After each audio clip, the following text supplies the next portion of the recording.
Lewis, if you can hear me, we're kind of ready to go whenever you are. If you just run the VT and then I'll know that I can go.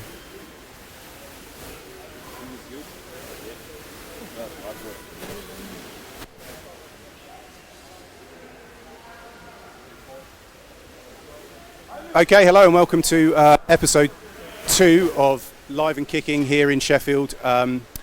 Another busy day of hockey. In tonight's show, we're going to get to know a few of the players. We're going to review some of the hockey that's happened and hopefully have some fun with a bit of a quiz halfway in between as well. So I will introduce who we have with us here. We've got from South Africa, Elmar Chilias. I've probably brutalised that name. Under 24 men vice captain with his coach Hendry Mouton. Okay, did well. We also have JP, Canadian under 24 men's vice captain, and his extremely vain coach Jordan Friars, who's just run away because he wants to go and find his sunglasses. Yeah, classic Jordan. Yeah, classic Jordan. So guys, firstly, thank you a lot for joining us here today. I know you've got a lot of tough games, and sitting in a hot pool at 8 o'clock is probably not something you really want to do. So I really appreciate you coming to join us. Talking about vain Canadians, JP, your hair. I'd never met you before.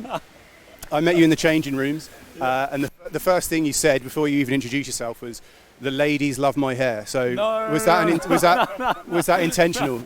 No. Oh, here he is, Jordan yeah, Friars, everyone. Yeah, Coach under 24 men. Okay, back to your hair.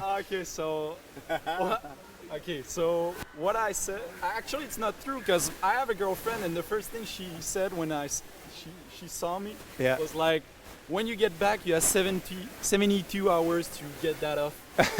Or otherwise I'm So off. was it specifically for the tournament? I think, like I said to the French guys, I said it's a fun tournament, you meet some new guys, new people, that's fun, so let's have a fun haircut. But I'm the only one that thinks like this, I think. So Well, we had the GB ladies on the couch yesterday, and they love your hair, mate, so they're going to be very disappointed that you've got a girlfriend now. You let them all down. As I said before, you probably would rather be at the hotel with your boys tonight, so thank you for coming. Over to one of the South Africans. This is more on like the traditions of underwater hockey. I know in GB, hold it closer to me, or hold the microphone to your mouth, boys. I think we can. To the traditions of underwater hockey, I know in GB that has a hat associated with it if you lose. Is there anything you guys do in South Africa similar? Yeah, we have a mankini. Oh yeah. Yeah, I think I wore it yesterday. Yeah. It's like a little Borat suit. Have you ever seen that? Yeah. I know a mankini. A mankini, and it has as a South African flag. Uh-huh. So whenever you sit out a minute, it goes an hour. You have to wear it for an hour. So your game, we'll talk about your game today, but you had a few minutes out today, you boys. Yeah, we had a few minutes out, and we haven't watched it since. So it's been about like 8-9 hours someone wore it. So hopefully... Have you checked with the pool that you're allowed to... You just wear this at the hotel, privately? Well, we wear it when we're not playing, so maybe under your clothes, and when it's hot in here... Oh, I see, okay, so you don't have to just wear that? Yeah. Okay, so luckily. you just check, like, look in the shoulder straps to check that you're wearing it. Yes. Love it. Yeah. What about Canada? You guys have anything like that? Yeah, we have the stereotypical fines, I'd say. Yep. And we haven't incorporated any of the hats yet, but I think JP's got some ideas. He might have Bruin. Do you have like a fine? In GB we have a fine master, which I love the responsibility of. That's me.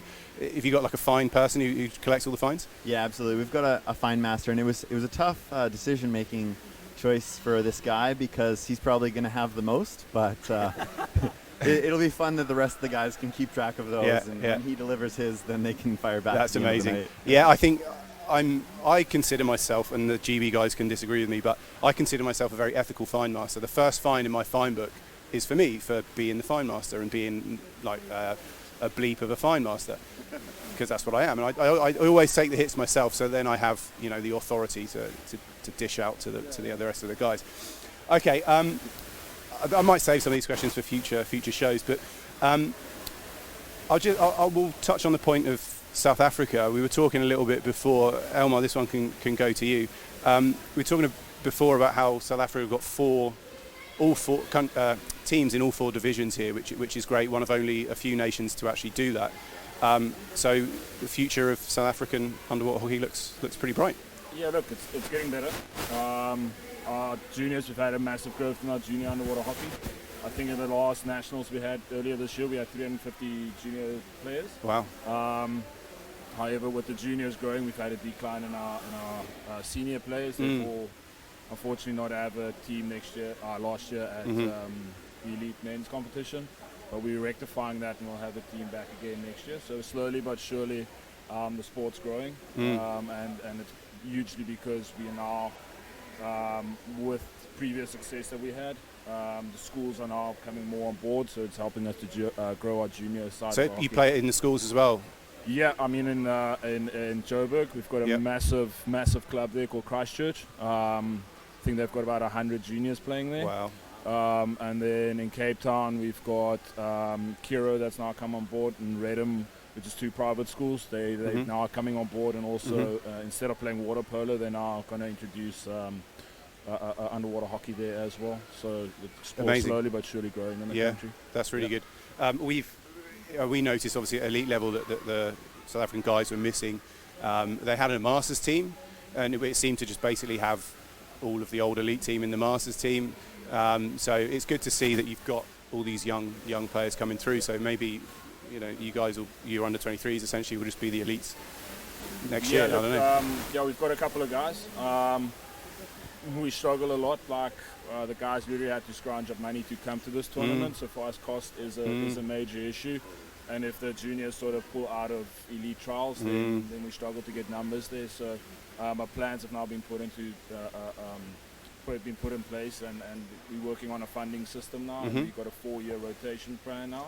So we're not expecting the guys to come to under 23 Worlds now and then go and play elite next Worlds. So, okay. Yeah. So we won't see you next year then? No, we will be there next year. Okay. So good. Good. We'll have to be there. Yeah. I mean, we could talk probably all day about money in underwater hockey, but I think we all know sitting here on this couch that if I could have all the money back that I've spent going to underwater hockey tournaments, I'd be a very rich person. I wouldn't have anywhere near as many friends or experiences, but it's a big thing, and as I said, we could talk about it all day. You've got countries like France that get funding. You've got Turkey that, as far as I can tell, are pretty much fully funded. Anyone out there at the BOA listening, please fund us. That would be amazing. I know you don't have much money, but to be fair, you've put on an amazing tournament here. So, okay, we'll skip to something maybe a bit of fun now. So JP, you could do me a favour, just down there you can grab these whiteboards. This is just for the players, just for the youngsters amongst you. You coaches probably know it's for you. Pick one whiteboard there down for Elmar, and one for yourself. Coaches, you can kind of do it in your head. People at home, if you want to play along as well, you can. Yesterday we had a stats lesson, a stats quiz for the people on here. Today we got a history lesson. So you need a pen each. So what you do, obviously, don't look at each other's boards. It's a quiz. There is a prize. So the prize is this lovely bag. JP can store all your hair products in this bag if you like. So you win this if you get the most points. All right. And my decision is final. I decide how points are awarded. So no, there's no complaints procedure either. Okay. So this is history. Coaches, don't say anything, but you can chip in if you know the answer before they show their boards, right? Okay, so just write on your board and show when you got the answer. What is the traditional British name for underwater hockey? Oh, okay, I need to write it That, right? actually, yeah. No, just write it. Okay. Flip it, go. Flop it. Okay. I'll let you off because I know you're French Canadian. It's not octopus. Octopus. You can both have a point. Okay. If you could do me a favour, just in the corner of your board, just tally up how many points because I will forget. Okay, So 20? just one. No, one. One? Like a Oh, tally. Like a tally. 1 point. Okay, 1 point each. Well done. Apparently, and I don't know if this is true. I haven't looked this up, but apparently it was started when they started this, we had 8 players a team, so that was why Octopush, 8 legs, you push the puck, who knows. Okay, question 2. In what year was Octopush invented? Come on, I tell you this all the time. Okay, yeah. If neither of you get it, the closest can have a point.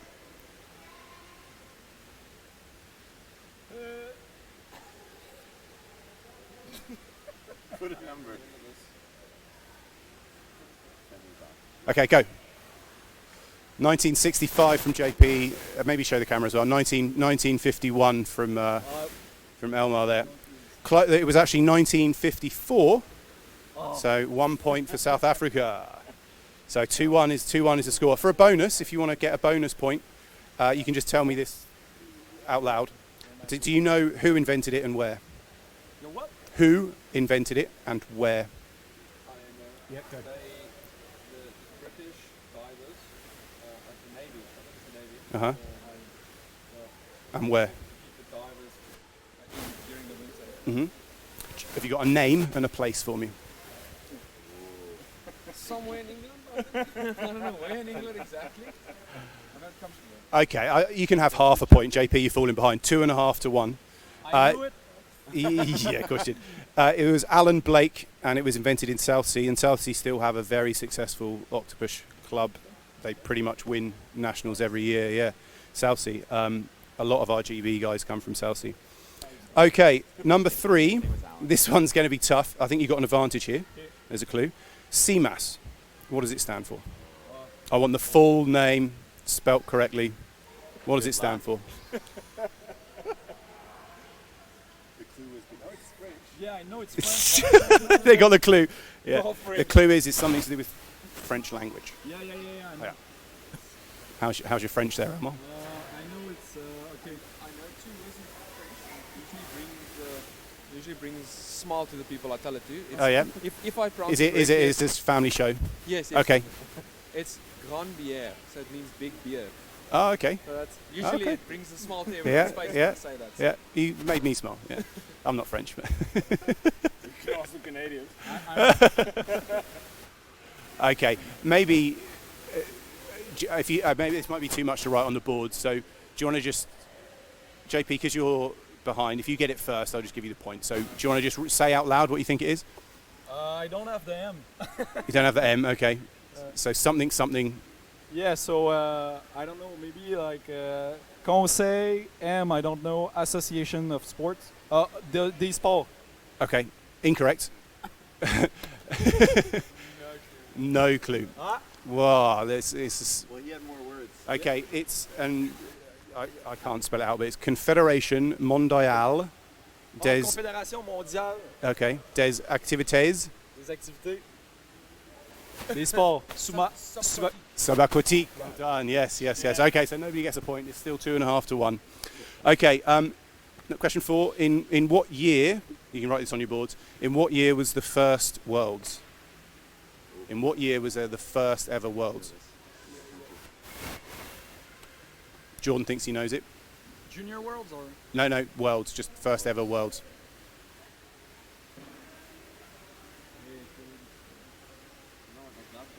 Yeah. The dinosaurs. Oh. Jordan thinks he knows it.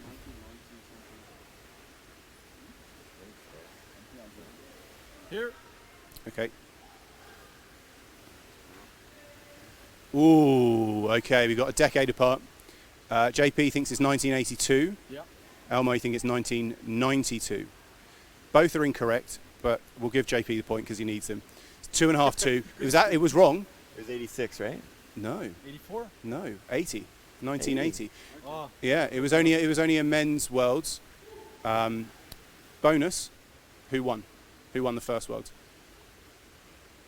Write it down. Yeah.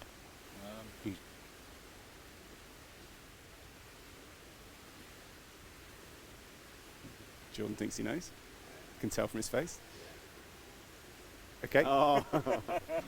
Good guess. Yeah. Elmar, let's have a look. Oh, GB. Both gone for GB. Incorrect.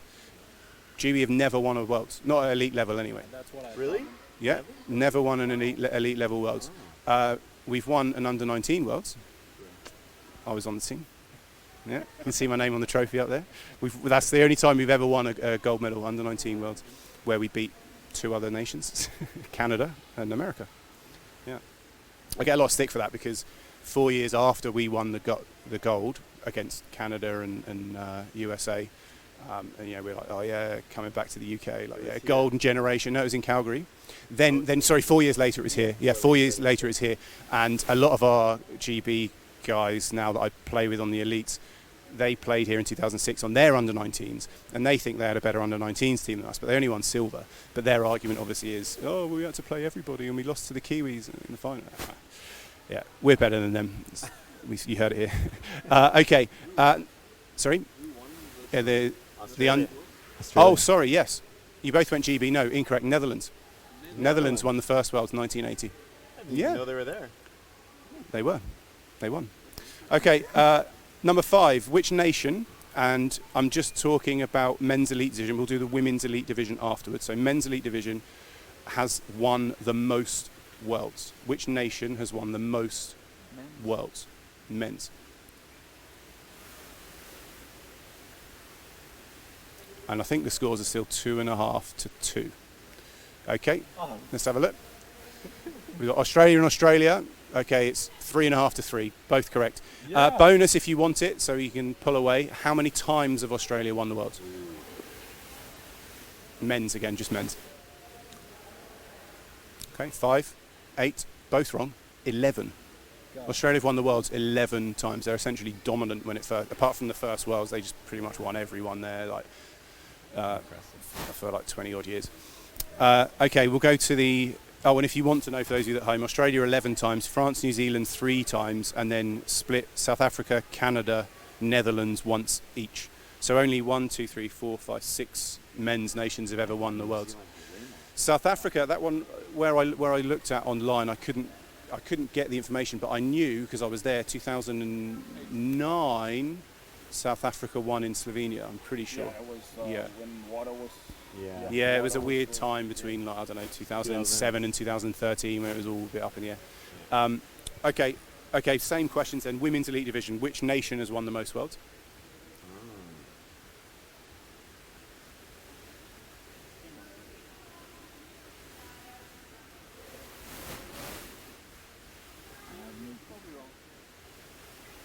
Women's elite now, which nation has won the most Worlds? Okay. We've got France there from Elmar, and we've got New Zealand from JP. Now, I think this goes. Do you boys want to chip in with this? What do you think? I think he's right. You think New Zealand? Yeah, that's a good. Yeah. Okay, I think this is what happens when you have recent memory, because New Zealand are pretty dominant. We're talking women's here. They're dominant in men's recently as well, right? But actually, no, it's Australia again. They were dominant in the early days. Bonus: how many times did Australia win it? Women's, how many times the Australian women won the World? I know it. Okay, 14 from JP, 9 from Elmar. Bang on. 4.5 to 3, if my memory serves me, is the current score. 4.5 to 3. You can pull this out. For the people back home, Australia 9, South Africa 4, New Zealand 3, GB 2, Netherlands 1. So again, only a handful of nations have ever won the women's elite division. Right, okay, that's it for the quiz. You have to store your hair products somewhere else, JP. Well done. Thank you very much. Good knowledge, good knowledge. How many points did you get back home? Right, it's time for a little VT in a second. We've done, obviously, those of you that watched the show yesterday, we've been doing the grip strength competition. So it's this piece of equipment here where we test our strength. It tells you how strong you are, what your grip strength is, gives you the value in kilos. I think can get about 53 kilos, which is pretty weak. I've been going around people around the them to do it, and a few people I've managed to video.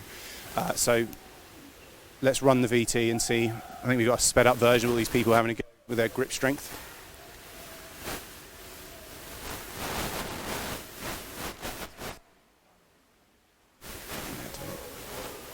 There we go. These are. I spent a lot of time here with the French under-19s and the coach. They were loving it. It's interesting to see them immediately. Look, this is a Turkish now. Oh no.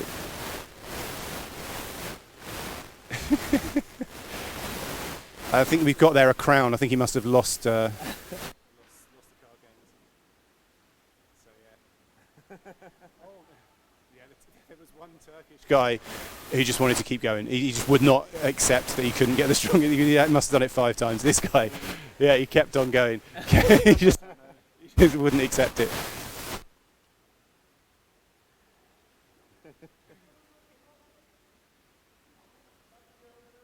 Everyone was loving it. The reason you're starting at the top and then going to the bottom? I don't really know. This is just the way that I was told you had to do it. So I was told you have to keep your arms straight, and then just go down. I guess I don't know, maybe you're stronger here, maybe you're stronger here, maybe you're stronger here. But the one thing that I was told is that you're not allowed to do this, because apparently when you scrunch up, you're stronger. So you may have also noticed in that video clip there that it was all guys. Interesting social experiment. I go up to the women's teams and they're like, oh no, maybe later we might have a go. But the guys, they can't get enough of it. They want the record. They want multiple goes. So we do have records for the women's, but only because they're the only people to have done it in each division. So we've got under 19 women's Mariana Beltran from Colombia with 24.4 kilos. Again, only person to have a go. So any under 19 women watching, if you want to come and find me tomorrow, come and have a go. Under 24 women, she did this live on the show last night. Alyssa Oates, 43 kilos. Make sure you beat that one, guys, if you can have a go. And then we got some really strong guys. Lots, as I saw, lots of guys had a go today. Under 19 men, Alexis Launay from France, 68.9 kilos, and a really great score from a New Zealand under 24 guy. This is the one for you boys to beat. Fergus Griffin George with 70.9 kilos. You can do it, JP. So you don't have to, but you want to have a go live on the show, see what you can get? Yeah. Yeah, okay, JP, you're up first. No, I'll go. Jordan, go first. No. Players only. Yeah. There is a separate coaches one. I'm pretty sure Henry here is looks like he's a pretty strong. So okay, so just whenever you're ready. Yeah. So stand back a little bit so the camera can see you. Stand up high, and then squeeze and down. Go. Like. Yeah. Okay, have a look. 52. Oh yeah. So that's nearly 20 kilos off the I'll record. try one more yeah, time. I knew you would because you're a bloke. It was a practice. Yeah. Okay.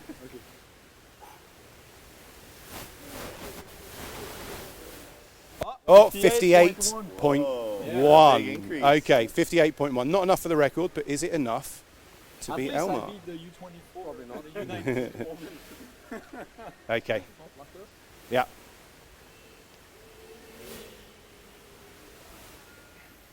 .4. I saw it, but have another go. That was a practice.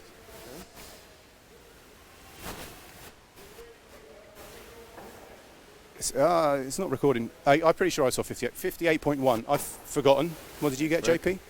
58.1. It's a tie, boys. Well done.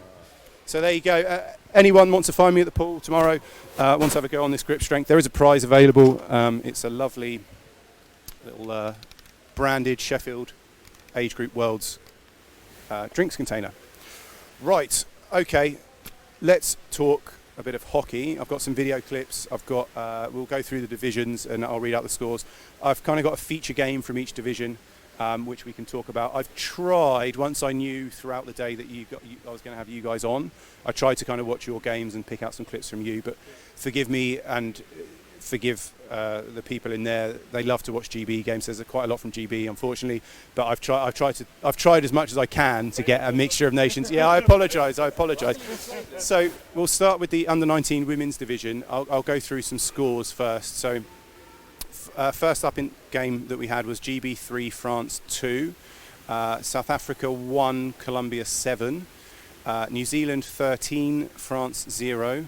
And then the last game, just before we came on air here, New Zealand 3, Colombia 1. The game that I want to feature, though, is GB versus South Africa. The final score was 6-1, but I don't think it really reflected the game. It was one of my favourite games to watch, I have to say, just because it was such a nice, open, clean game. So we've got a first video clip. This is, I was talking about yesterday, a goal from the corner, because it's quite deep and narrow, this pool. So as you can see here, the South Africans clear it to the corner, and then the GB girl comes in and just immediately just has a pop, and because their rotation wasn't that great, just scores straight from the corner. Yep. Is that something that you guys have talked about in South Africa at all, like having a go from the corner, or you always want to open it up? Look, we do have play strategy. Mm-hmm. Two options that we normally play. One, you try to force it up the wall. Yeah. The other one was you try to bring it back and swing it around. Yeah. Yeah. So definitely not. Yeah. I think really I picked that clip for my own purpose. Just I wanted to prove myself right yesterday when I was talking about how you can score from the corner. So I was looking out for something like that to happen. It's not easy. If the team's got their body position correctly, you shouldn't score out of the corner like that. But the 3 meter deep pool makes a difference. Exactly, the 3 meter deep pool, the narrowness, and I think the fact that if you catch them when they're not quite ready, if they haven't got their rotations, is worth a pop. Okay, second clip is a disallowed goal, unfortunately. It is for GB again. It's number 3 for GB. I don't know the name, but they stayed down and they supported really, really well. Let's have a look. So South Africa there, pretty defensive free puck. And then you watch this girl here, chases it, gets beaten, but stays there. Her teammate comes in with a big hit, and then she just stays down all the way, receives the pass, and does actually end up finishing off the goal, but I think she punched it in at the end there. So it was disallowed, but I thought the GB girls did a great job there, and particularly number 3 to stay down and just support that drive. We will get to a South Africa highlight from this game. It's a goal from Zoe Naude. Do you know this person? Zoe Nudia. Okay, so let's have a look at that goal and we'll talk about that one.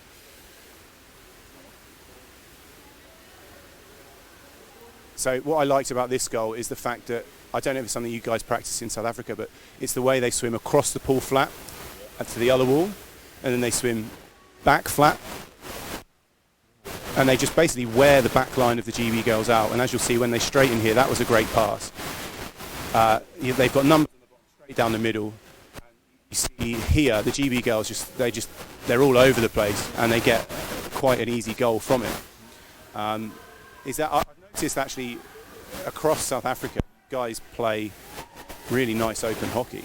Is that intentional? Yeah, look, it's we're trying to change the way South Africa play, because normally we're seen as the dirty wall players.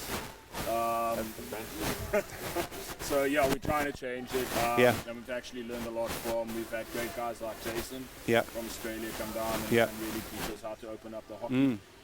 I think in Australia they call it a deep swing or deep switch. Mm-hmm. So we basically just modified it to our sort of play style. Yeah. So amazing. I've been really impressed watching South Africa's game. I think you guys have got a great style of hockey, and I think that style of hockey really suits 3 as well. Thank you. Okay, I will just say my MVP from that game that we were talking about, number 9, Abby Calvert from GB. Yeah. Okay, we've got to lean back, and these guys have got to put their mic closer. Sorry, I hope you can't hear us. Anyway, number 9, Abby Calvert, MVP in that game. She was pretty much involved in everything that GB did. They ended up winning 6-1. So, props to Abby. Let's have a look at the table, if we can, in the under 19 women's division. If we can, there we go. So, I think the question here is, can anyone touch the under 19 women from New Zealand? What do you think, Jordan? Anyone got a chance there?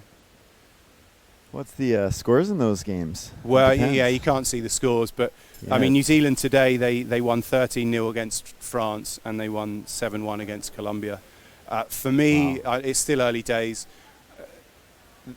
I just can't see anyone touching New Zealand, really. I think with those scores, 7-1 against the second-place Colombians there, that speaks a lot. But one thing I know at this Worlds, and we were talking about it before this interview, is that the mental game can be huge. Mm-hmm. And one thing we saw today with the U24 New Zealand men is Argentina held them 0-0 for the first 9 minutes, which no one would have guessed that before the Yeah. game happened. Yeah. Maybe Argentina did, but sure, New Zealand's the front runner and they can do it, but you never say never. No, there's Yeah. no Argentina in this division.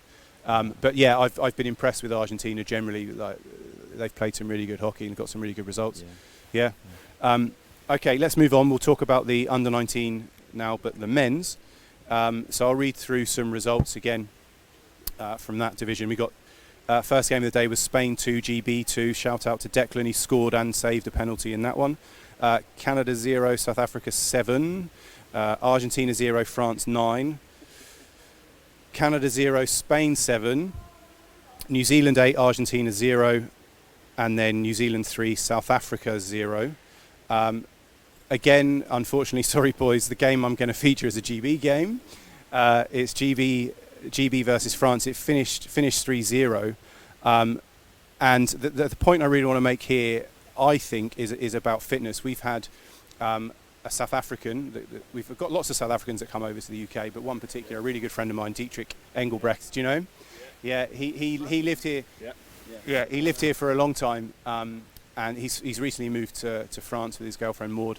But yeah, he was here for a long time, and he massively into his CrossFit now. He pretty much he used to live for underwater hockey. Now he lives for CrossFit and underwater hockey. In hopefully we say 50-50, but he loves his CrossFit. And he basically took on. He lives in France, but he took on the training of the under-19 boys. And looking at them when they came here, they look in great shape. And the game today, I think showed. So how do you know Dietrich? He's Just quite from well hockey. known. I think he's trialled for South Africa a couple of times as well and played with South Africa. Yeah. So yeah, I don't know him personally. I've never met him, but I've heard a lot about him. Yeah, he's a great guy. Yeah. You can't really not know Dietrich, can you? He's pretty out there. Yeah. We could talk all day about Dietrich, but we won't. So anyway, we'll run a couple of VTs. I think the first half of this game was 0-0, and it could have gone either way. GB France. It was end to end, but I think second half, I think the fitness took over for GB that we were talking about. And if we see their first goal, it's just intense swim. So you got Declan here that starts to move, flicks it to the inside, and then the boys just swim and just kill the French. Swim. I thought they were going to get a nice 2-on-1 here. You can't really see it too well on the camera. Then they clear it wide, and shout out to Toby Curl here. He curls it off the guy and just swims. Big flick at that point there, straight into the goal. Excellent first goal. I spoke to their coach, Bernie Tarling, in the cafe earlier, and he said Toby Curl, man of the match, pretty much for that reason. And then just to kind of prove my point, I've got another VT of them doing almost the same thing with Jake Charnock over the top, scoring a great goal. If we can see that one.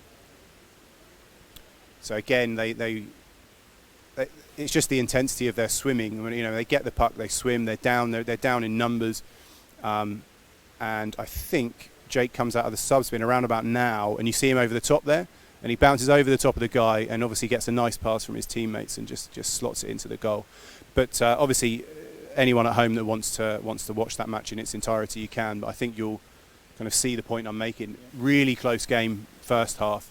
Second half, it looked to me like the kind of the fitness and the game plan for GB took over. That was just a lot of me talking. You guys want to add any points to that? Look, we were fortunate enough to play the GB team in the warm-up games. Yep. And the under-19s? Yeah, under-19s. Yeah. I think we played them on Tuesday. Yep. They are fit, they're strong. And I think what's nice about this tournament, everyone's trying to play an open game. And that's actually a very interesting result because both those teams were in the finals in 2017 and right. So yeah. The issue is, I find, with you talk about under-19s teams, you talk about the history. Oh yeah, they were in it in Hobart, but then it's under-19s, right? Yeah. To be in it and continue in it, you have to have been 16 when you were in it 2 years ago. So that's the issue I think sometimes with under-19s teams is, you can't say we were in it last year. We were in the medal. It's probably, I don't know if there's anyone in that team that was in their under-19s team. In fact, we pretty much here, we had our under-19s team that did a great job 2 years ago. That's pretty much now just our under 24 team. Yeah. We got a lot of 18-year-olds in our under 24 team that just have kind of moved up, and they've kept the same coach as well, which is quite nice for the continuity. We'll have a look at the table in the under-19 men's division. And, you know, without the risk of just sounding repetitive, can anyone touch New Zealand? New Zealand, to be fair, they're at the top of that division, and they've had to play GB already. I'm not sure if they've played France already. They beat GB, I think, 3-0. But it looks to me again like New Zealand out top. And I think going back to our earlier point, you've got to give a lot of credit. They've got a school system, right? Just like you're developing in South Africa. They've got a school system, and they have, you know, school championships all the time, and they've got players coming in here at 18 years old that are massively experienced. I can't see past them in the under-19 division. What do you guys think? Yeah, look, I mean, they're playing a very good hockey. What we found was last night we lost against them 8-0, and today we played them again. We lost 3-0. However, I do think a lot of teams give them a lot of respect just because of their reputation. And look, those are big boys. First time I saw them, I thought they were under 24s. I mean, they got 16-year-olds that's them under 24s. So yeah, I think they intimidate a lot of teams before they're even in the water. I know that was the case with our players, and then but if you're going to take them on and prevent them from opening up the game, I think it can get a little bit closer. And I do think the GB side has got a good chance of doing that. Yeah, fingers crossed. So, I know Bernie, their coach Bernie's hopeful. He thinks their boys can do it. So it'll be good to see who makes it to the final there, and it should be a great final. Good. And just on that point, and you say the New Zealand boys are big. You got to give them credit. They're big, but they still play open hockey, right? They don't just use their size. They don't just smash it up the wall. They're big, but they'll open the game up. But look, they are physical. So when they hit you, you know you're getting it. So some of the feedback I'm getting from my guys, they're not soft when they go in. They'll hit you hard and then they'll open it up. You know they're there. They make a definite impression when they're in the water. So, Okay, we'll move on. We'll look at the under-24 women's division now. And again, I'll just read through some results and we'll talk about my feature game. So really good game to start with. GB 3, France 3. That was an excellent close game. Netherlands 3, Colombia 6. I kind of caught a bit of that game, and again, like I hinted at yesterday in my show, Colombia, they managed to win 6-3, but they did it with lots of people on the side. I don't know what their strategy is there, but they need to maybe think about playing with 6 players in the water a bit more often if they can. They still managed to win, but maybe when they play a tougher team, they might not. That might come to hurt them, right? Argentina 0, New Zealand 7, Netherlands 0, France 6, Argentina 0, South Africa 7, and New Zealand 5, Colombia 2. That looked like a really good game. I didn't manage to see it, but by the scoreline, that looked like the Colombians pushed the New Zealanders quite well. Feature game though, South Africa versus GB. Again, I love this game because it was open, right? The GB girls looked like they wanted to open it, and the South Africans, as we've talked about, looked like they really wanted to open it as well. So the first goal of the game we'll see here from Ellie Shelley. It was a great goal. You'll see a lot of nice open play in the lead up, and this is the first goal of the game. So if we can have a look at that.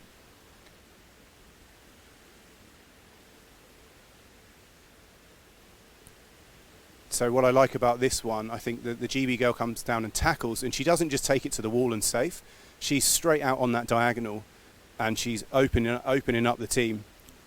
And then I'm pretty sure someone comes in off the subs bin here and makes a nice hit. Yeah, so there we go. I'm pointing it out there. Someone comes in off the subs bin and makes a great hit. This poor South African girl has been down a while, to be fair to her, and just did not see Ellie coming. She just got her out of the subspin and just swam the rest of the way. And at that point, I think I certainly was in the box there thinking, yeah, GB are going to win this one. Pretty nice. Didn't turn out that way. They lost 4-2, and we'll see some of the reason why. You've got a fantastic player in the under-24 women's, I hear. Eleanor. I don't want to pronounce the surname. Eleanor de Kok. Yeah. Oh, is it? Congratulations. Well, we're going to see a bit of your girlfriend now. She did a cracking dummy. I had to see it. We can talk a bit more about the dummy. Yeah, so here it is. Picks up the puck here, I think. Look at that. Now that we'll just pause it there for a while. We can talk a little bit about the dummy, because we had a guy, when I was living in Canada for a few years, we had a guy from New Zealand that was lucky enough to come, and he coached us a lot. And that guy, I think he's famous for his dummy, right? He's passed you before you even know he's gone. That move, and he tried to teach me. I don't have the best dummy in the world, but it's kind of the first thing you learn, right, when you play hockey. It's like, how to dummy, because it looks so good. Eleanor there's obviously got it down to a T. And if we go back to that clip, if we can, she dummies the girl, but then also if you watch how hard she works after, she's not got much support. You can tell she's blowing because a load of bubbles came out from her mask there, and she's looking around, holds onto it, and makes a successful layoff. And I think watching some of the games today, you see players do this like amazing piece of skill, and then just give the puck away, or not lay it off nicely. And it's not really about how many players you beat. It's about what happens when you go up. You've got to make sure the puck goes to your team, right? You can beat 3 players and then flick it to the opposition. Great, well done. And then they go and score. Talk about your girlfriend. I'm just curious if she ever done that to you yet? Multiple times. I'd rather, like, when she does that, like, kind of, like, shove a bit so that she, like, loses the puck almost. So, like, save a little bit of dignity. But, yeah, we have been working on dummies a lot. In our training sessions, when we do skills, we made this program where in our warm-up is like 8 lengths where we specifically just do skills, like dummy and like fullbacks and stuff like that. I think one of our ex-elite players, Manfred Smith, taught her that, and he's notorious for doing that. Like a very strong, very good swimmer. She's been working really hard on doing that, and especially that hook she has. Putting it back. Oh yeah. And then doing the dummy. It's like the real Australian way. Yeah. Amazing. Yeah. And I had a guy, one of the tournament organisers here on the sofa with me before the tournament started, and he picked her out straight away as one to watch in that division. He was the MVP for the division before we'd even started. So yeah. She was one of our 2016 women's team that won gold. She was one of the juniors in that team. Right. That's probably why I picked her out. Yeah. JP, over to you. We haven't heard from you for a while. And which club do you guys play? Like you and your girlfriend? We play for Gauteng. We are, at the moment, both men's and women's divisions national champions. 2 years in a row now. Just saying, Cape Town's not that great. I'm kidding. We play for Gauteng there. Yeah. Nice. Because I'm not coaching Cape Town. Okay, we'll have a quick look at the table in the under 24 women's division. This one, before we do that, sorry, backstage, I do have one more clip. This is one actually we can talk about quite a lot because it was really, really good South African pressure on the GB goal. South Africa nearly scored. Then a GB girl, I don't know who it was, came down, did a fantastic save. And I'll hold my hands up. I do this all the time. So when I play centre back, come down, make a save, and it's often crowded in front of the goal, right? And I'll just swim straight out off the goal. And, you feel like you've done your job, and you may be looking for a forward or something, you just get rid of it. But then, as we talk about second phases there, when we're talking about laying it off, the result of that then is that your centre-back's out of position, your 2 half-backs don't know who's onside, who's offside, and then South Africa just came through and just scored the goal. Maybe I'm being a bit harsh to this GB player that did that, but I think there was an opportunity for her. She bust out. There's probably the only way she could bust out was through the middle, but then there was a point where I think she could have just stopped and just headed to a wall. Yeah. So let's see the clip and we can talk about it afterwards. So this is the South Africa pressure that I was talking about. And I think they'd had them under pressure for a little while here. Nice flick through to the South Africa. And then there's the GB girl. Look, she makes the tackle, beats that one goal. And I think here, or just before there, was when she had the opportunity to maybe just kind of tuck it in and swim more of a diagonal or swim flat to the wall. But as it was, that South Africa girl makes the drop tackle. And then the poor GB girl, other backs there are like, who's onside, who's offside? And as you'll see, they just come straight down the middle and put it in the goal. what we try to do on the fence there. Mhm. Normally, what I teach my boys is you go with the flow of the puck. Mm. So the puck was traveling from right to left. Yep.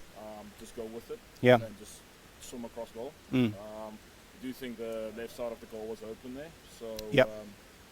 yeah, just take it to the Just outside pick a side. corner, Yeah. and Yeah. just reset your play there. Yeah.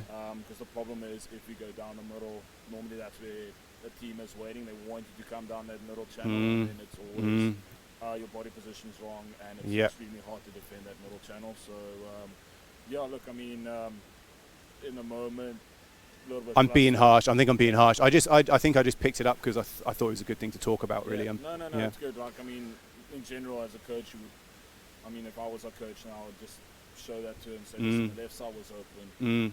Just go across goal.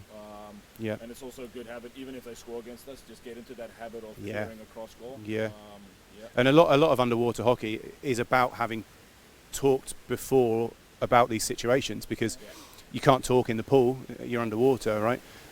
So you've got to know almost every situation in the pool, when this happens and this happens, so that they know, your teammates know what you're going to do. Yeah. I think being predictable in underwater hockey is actually an advantage and not a disadvantage, right? Yeah, Because especially your for your own teammates know. team. Yeah. Okay, let's have a quick look at the table then. And I think this division, of all the divisions, maybe the under-24 guys as well, but of all the divisions, I think this one is one that's really wide open. South Africa at the top there. Happy about that one there, boys. But I think really you got five teams there. The top five, I think it's anyone's game. If you're looking at the results so far, anyway, this is any one of those five tournaments to win. Argentina and Netherlands playing really well. I don't really see them getting into that top five. You guys played Sorry. Go on. Did you guys play the South Africa like the also U20? No, sorry. Did you play New Zealand yet? Because on the scoreboard. Okay, so that's one to watch then. Yeah, when the girls play New Zealand. Yeah. I think I just picked up that it says 3-0-1 for South Africa, which is on top, but I think that's actually wrong. I think it's 3-1-0. They drew one. They haven't lost one yet. I don't know how they do this in American sports, don't they? Is it Is it wins then losses then draws at the end? Oh, so it's losses in the middle. That's how okay. it goes. Yeah. Okay. Yeah, they drew against Colombia. Yeah, we don't really do that in sports in the UK, but I know when I was in Canada and America, they love these like three numbers. Like, what the hell does that mean? Okay. Yeah, I kind of figured it out there. Sorry. Okay. Right, now we can go into depth really on this one, under 24 men's division. Oh, here we go, boys. So a few scores that I can just reel through, and then I've got a few highlights. So GB9, Canada 0. Won't talk about that one. South Africa 6, Australia 1. Good result. That was before I knew you were coming on the show, so I didn't watch it. But was it good? Yeah, look, I mean, a little bit unexpected from our side because, again, we played them in the warm-up match, and it was a 2-1 to us. And Australia is always a competitive country, so yeah, it's a nice result for us. And I think the boys just let it. Look, first half was quite tight, and then the boys really got behind it and got down on the bottom and really played well. So yeah, good, great result. Then we've got Belgium 0, France 5, but I think you've got to give props to the Belgians there. They held out for the entire first half against the French team. Nice. And I was looking from the side, and the Belgians have only got 8 players. I think you guys have only got 8 players as well. Yeah, right? we've only got 8. So I think second halves of these games for teams that have got 8 players are going to be really tough. So props to Belgium for doing that. Only 8 players. They ended up losing 5-0. France were too strong for them in the end, but that was an interesting game. Then later on in the day, we had Turkey 8, Argentina 1, Belgium 4, Netherlands 7. Lots of goals in that game. Wow. And then last game of the day, New Zealand 7, France 0. So again, New Zealand proving very, very strong there. I'll talk about some other games in a minute when we have some videos, but we'll start with the first game in the under-24 men's division, which was Italy-Netherlands. It was end-to-end, goal for goal. So good. It was a great game to start the day. I have never seen a more lively game in a long time. Yeah, it was 4-4 for the longest time. I think it was up that end. The Netherlands looked like they were going to score. Yeah. And then this happened. So it was right up Netherlands, and then I think Italy got a free puck. It was 6-on-4 at this point, and this guy made the hero swim. He got caught, and he did the spin, flicked it under his body, and he gets it in the goal. Yeah, fair play to that guy. I mean, Netherlands, it was 6-4, but I think, I don't know about you, Jordan, you said you were watching as well. I had my money on the Netherlands at that point. Then they got that extra guy sent out, and then... I think we played both teams. Yeah. And so we, Netherlands beat us, but then we tied Italy today. We'll talk about that, yeah. So it's a close division in, I think, kind of 2 heats. Yeah. That would be the lower one. But I think the Dutch could have pulled that out if they didn't get so emotional. I saw them getting really upset, and then they had the 2 guys in the sin bin. And I think maybe if they kept their emotions a little bit more in check, I see. they might have been able to just easily put it in. Yeah. But that being said, Italy was super emotional as well. Yeah. Right before that play that you just showed, I think the Dutch actually scored, and then it was called back. The ref said no goal gloving or something like that. So, man, that game was intense. I think when you play hockey, ref calls are going to go against you. Yeah. You may think they're fair, you may think they're unfair, but it's all about keeping your head. You just can't let it affect you, and especially if you let it affect you. You get a player sent out, and suddenly you're 6-4 when you need your head the most, and you got to concentrate the most, and you're like screaming. So staying composed, I think, is really important. I can see you South African guys nodding there. We'll talk about that later. So yeah, I should give props out. I did see him in the cafe afterwards. The guy that got that goal, number 6. I apologise for the pronunciation. Marco Porcella. He actually gets, for that goal, he gets my player of the day in the under 24 men's division. Nice. So well done, Marco.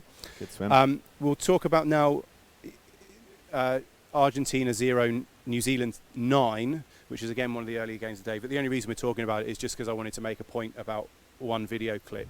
And this is the New Zealanders, and they really took advantage of this power play, as you guys call it. They had, we just pause it. I'll introduce it first. So they had 6-on-5 against Argentina, and you see this a lot. Again, South Africa will back me up on this, but you see this a lot where teams have 6-on-5, 6-on-4 in front of the goal, and you're like, you've got to score, you've got to convert, and then all of a sudden the 4 clear it. And you're like, oh, how can we effectively make those numbers count? And I think New Zealand really did make those numbers count. If you watch what they did here, I won't say any more. You watch how they handled this 6-on-5.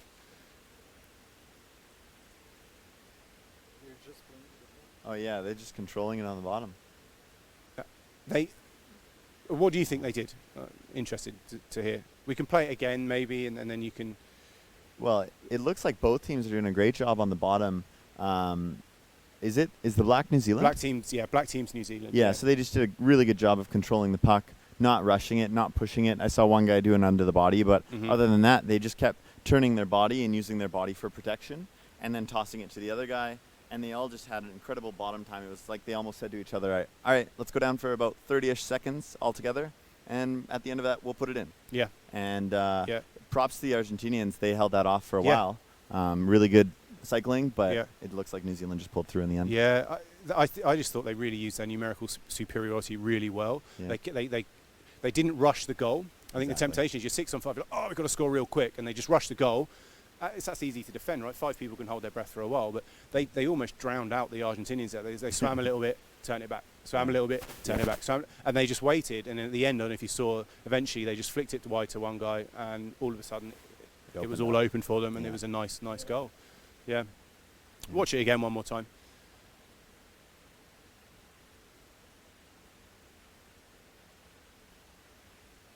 So they're just holding on to the puck, not rushing anything. Now this guy could go for the goal if he wants. No, there you go, out to you. Flick to his other. He had a mate there in front of him. Just put it in the goal. Really beautiful. Yeah, I could make a whole show on clips of New Zealand. I don't want to big them up too much, but when it comes to intelligence, they've got it. Okay, so that was New Zealand and taking advantage of the power play. We'll go now to Italy, Canada. I did watch almost all of this game from up there. Great game. Finished 2-2. Yeah. Again, you guys did really well. I thought, looking for this, I thought I could maybe make another point. Maybe you're going to lose, and I could say, oh, it's the second half because you only had 8 players. Yeah. First thing I want to point out is a really nice piece of skill from one of your guys. You might know what it is. It's not you. It's not you. I think his name's Powell. Powell. He did an one up. Yeah. Check this out. So he picks it up here. Oh, that's Nat. That's Nat. What? Oh, okay. So so watch what he does here. 1. Oh yeah. And then you can tell what's going to happen, right? 2. Video replay. Beautiful bit of skill there. And I know, Jordan, you're a master of the skills, right? If I think of skillful Canadian underwater hockey players, you are just like top of the list. Are you proud of that one? Oh yeah, he's actually one of the hometown boys as well. He started off in Calgary with us, and that's so just dummy to the left. I mean, I think the players line up for him, right? It's all he's going to kind of do that naturally anyway, but it's just beautiful when the players line up and you beat one, beat the other. Yeah, no, that was a great move. I was really proud. And the thing I was proud of it the most is, we've been talking about this a lot, is he didn't make that move and then lose it at the end. No. He curled, he laid off, and the play was able to continue on, which was the most important piece of that. Yeah, it was awesome. Yeah, good job, Matt. Really nice. Yeah. Now, there's another. I don't know if any of you watched the show last night, but I had a feature like what were you thinking? And I the poor girl on the sofa, she did some like over the body move and just got completely done. And I made a big deal of it, put it in slow-mo and really embarrassed her. So we've got another feature, and this is called, pass it to JP. Oh, shit. This is called, what were they doing? Okay. So, now, before you get too, worried about this, it's actually good. As I said to you before, I thought you were excellent in that game. Okay. We've never met before. I don't know if you were playing when I was in Canada, but you were my MVP in that game. I thought you did a fantastic job.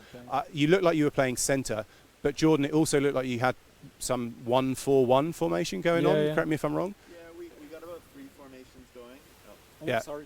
Yeah, sorry. We've got about 3 formations going, and it depends who we play. Okay. Sometimes we want to be more aggressive, sometimes more defensive. But in that game, JP was in the mid position, Yes. Was it 1-4-1, and you were one of the 2 in the middle of the 4, I guess? Yeah. Or not? Yeah. Okay, I got it. Don't want to reveal all the secrets. No, but, I know. I'm sorry. I know I'm kind of revealing. He was one of the couple threes. But I thought you that centre position, especially in 3 meters, is massively important. Oh, and I thought you dominated it in that game, which was really, really good. So now I've put you at ease. We can watch this clip. Okay.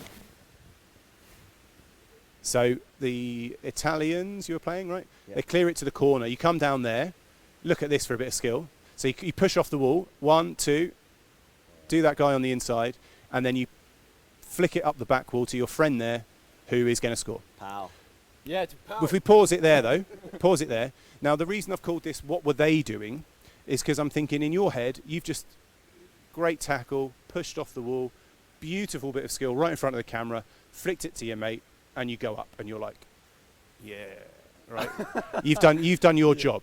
Yeah, I think. But I think you're at the top here, and you must be looking down, thinking, what are they doing? Because you watch this. One guy had a go, he didn't score. Next guy has a go. Doesn't score, and then you come back down here and you're like, boys, this is how you do it. And you end up putting it in yourself. So well done, you were my MVP in that game. Maybe speak to your boys when you go home. You're like, look, save me the hassle, can you put it in yourself next time? Well done, really, really impressive. Future of Canadian hockey right here. Yeah, well done. So I need to talk to my teammates then. I think maybe. Yeah, not just a nice haircut. Okay, we'll talk now, and this might take a little while, but we pass it over to the South African boys. One of the last games of the day, GB South Africa. Now, our GB under-24 boys, I think we got a fantastic team. It looks like you've got a really good team as well. And I was watching it in the stands. It was really rowdy when it was going on. You had a lot of South Africans there. Yeah, of course I was. Yeah. I was with all the GB girls, you're doing all the chants and stuff, and we're really excited for this game. But I said to you beforehand, I think if you actually clocked it up, I haven't had the time to sit down and clock it up, but you're probably only playing hockey for about 5 minutes in a 30-minute game, because it was just constantly, all we heard was the buzzer. We saw about 30 advantage putts. I'll talk about the game from your perspective. Well, I had a swap, and for the first 7 minutes, I didn't have to swap because I was never tired. Yeah. Which coach doesn't really want to hear, but it was just blown up the whole time. I think that game could have went anyway. It was both fouls, both teams, but I feel like I agree with you that they have to get the game rolling. And we at a stage we were playing beautiful hockey, both teams, playing open, like we played wall and we played open. At a stage we were playing wall in the middle. Because it was a wall, we had a wall, they had a wall, John, but it was really, really good hockey. I was looking at it from the stands. I was just like, I've seen you play before. I've seen our boys play before. I know you can both play. I just wanted to see you play for more than a minute at a time. Yeah. And we were all just, it's frustrating. And then people were getting thrown out. GB did a really good job. They defended a 6-on-3. Another point I want to make, and we're not talking about that. I'm conscious of time. I'm sorry, it's like 9 o'clock already. I'll let you go in a minute. But one thing that really bugs me is we have 30-minute games, supposedly. Stop clock for the last 2 minutes of the second half only. So your first half there is testament to this. Like, it was all just refs talking on the surface. You played about 3 or 4 minutes. And what got me was GB had 3 people in the bin. They kept on encroaching, apparently. 3 people in the bin. And all out for 1 minute each, almost all like one after the other. And then you guys had a 6-on-3. The guys did a great job of defending it, to be fair, but because there was so much stoppages, the boys were out and then immediately back in, purely because the rest had been talking on the surface, they're calling things up. A minute had gone by, and of course, a minute on the clock is not a minute of gameplay. So they were out for a minute each, supposedly, but you had, in terms of hockey, 6-on-3 for about 5 seconds of play. Yeah. Definitely. I don't know. What do you think about that? Yeah, look, I mean, it is what it is. 6-on-3, we should have scored. We didn't. Credit to GB, they put their bodies in the tin and they worked it out. And a little bit of overjealous from our guys, and we gloved it into the goal, which led to them being able to get out. I think the only thing in that game was advantage play. For some reason, no advantage was given, and that's why the game was, so stop-start. I think if advantage would have been played, it would have been a much nicer game to watch. Yeah, and, I agree. And it's because I think both teams wanted to play. Yeah. Strategically, I think both teams had the same sort of strategy, and that was to storm the puck. So yeah, it was just it's just hard not to be able to play that open flowing hockey that we wanted to play. Yeah, so, I think both teams are equally as frustrated. The fans are just as frustrated. Just wanted to see you guys play. It would have been a really, really nice game. Like, hopefully you meet each other again in a knockout or something, and you can, Yeah, I almost thought that one of your coaches were going to get in and start to confront the ref, because they were getting very excited next to me, and I'm trying to keep my players calm, and the GB coaches were getting quite excited there next to me. So, but yeah, look, it was a very good game. Well, it was a great game, and the GB boys are obviously ecstatic that they won a close game, 2-1. But when they scored their winner, you were down to 4 players. They had 6. So, it's one of those things. When, if you have 6 in it and you're allowed to play, let's see how it works out. And hopefully, as I said, hopefully meet each other again and we not get to see this really nice game of hockey. Will be good. I've got one clip of you guys when you did manage to play for more than like 30 seconds and you got your goal. So here it is. It's a really nice switch from you guys, if we can see it. I think it's a GB advantage puck. No, that's the table. Let's hope we get the video clip. I think it's a GB advantage puck. They flick it through. Then one of you guys takes it. Was it you? Yeah. You take it. You don't just punch it back through. You take it. You curl, go wide, and then a really nice kind of switch, and then it ends up in a goal. Yeah. Maybe we don't have that video clip. That's a shame. Okay. Well, maybe we'll look at the table. We can do it here if you guys. I'll be the team. You can take my word for it. At home, if you want to see this, watch that game. Try and just before South Africa get their goal, it was a really nice goal. Okay, let's have a look at the table then. Again, New Zealand at the top. They haven't played GB or Turkey yet. I know our boys are itching to play them. I'm sure Turkey are itching to play them as well. Yeah. You guys have played both GB and Turkey. Yeah. Who do you think's got the best chance of beating New Zealand? Look, Turkey is favourites. But yeah, look, it's just going to come down to if New Zealand can open it up. I think if they can open it up against Turkey, they should take it. However, Turkey has definitely changed the way they play as well. They're a lot cleaner. Mm-hmm. So yeah, that's going to be a very, very. I think it's going to be a close game. But yeah, I have to say maybe it'll be a good one to watch. Like two contrasting styles. I have to be biased, and I just think New Zealand might just pip that one. So yeah. What about GB? Do you think they got a good chance against New Zealand?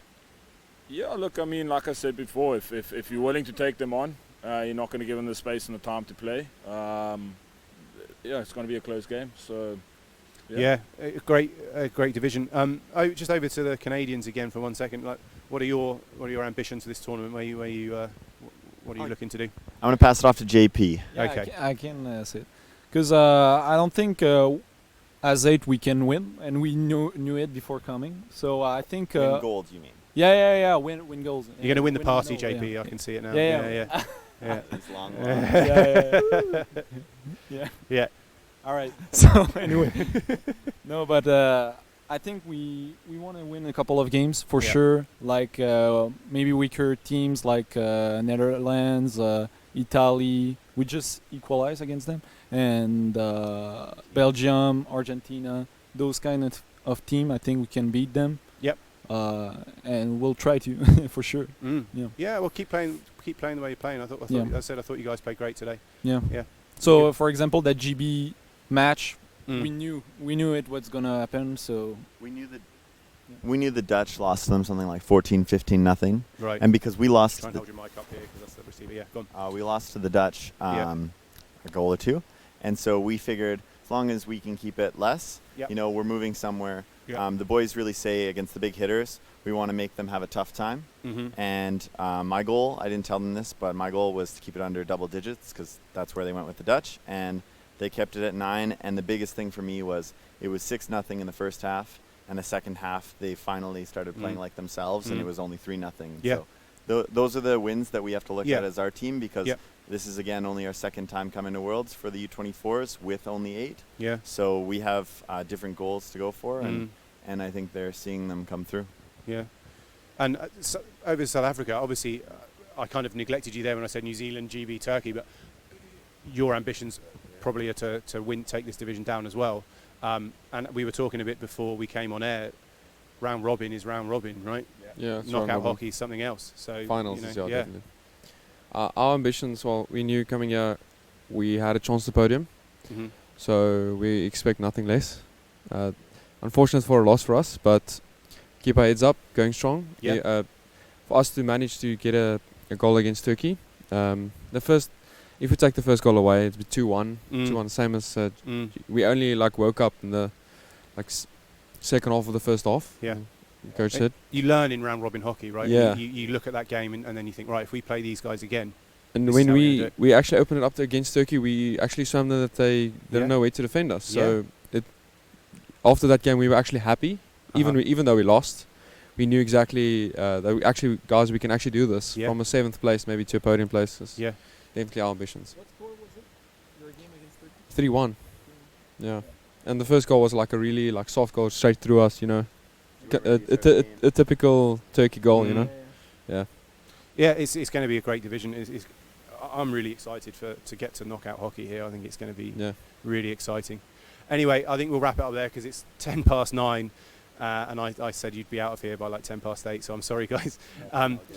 I appreciate you coming on. So yeah, thank you. That's episode 2 over. Got any comments? You want to come and see me and test your grip strength, or you got any suggestions for the show? Then just let me know. Thank you. Oh, JP, last word to you. Yeah, I think Jordan wanted to show his abs before we would go home. Oh yeah, Jordan, up you get. Let's have a look. Shirts off, Jordan. He's been doing some sit-ups. I think the girls want to see yours, buddy. You're the athlete. I'm the coach. They wanted to see my hair. Sorry. No.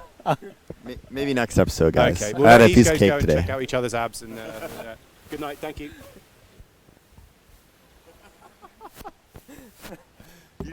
Oh, cheers, boys. That was great. Here. Yeah, it was not as. Holy smokes. Thanks, buddy. Yeah, that was long. I'm sorry. No, it's all good. It was just really hot.